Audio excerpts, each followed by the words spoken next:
আজকে হিন্দুদের এই বাংলায় চরম দুরবস্থা, এটা দেখে আমাদের কষ্ট হচ্ছে। এক্ষেত্রে আবারও বলি, মেদিয়াপুরে যা ডেমোগ্রাফি আছে তাতে ভারতীয় জনতা পার্টিকে যারা ভোট দেন তাদের সংখ্যা 20 থেকে 25%, আর ওদেরকে যারা ভোট দেন তাদের সংখ্যা 70%-এর বেশি। তাই খুব পরিষ্কার, আমরা কিন্তু ভোটের জন্য এই লড়াই দিচ্ছি না, আমরা লড়াইটা দিচ্ছি হিন্দুদেরকে সুরক্ষা এবং তাদের বাঁচানোর লড়াই।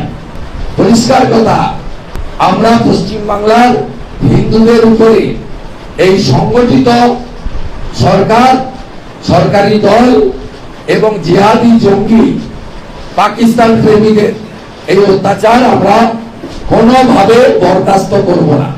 কি করে ঠান্ডা করতে হয় আমরা জানি।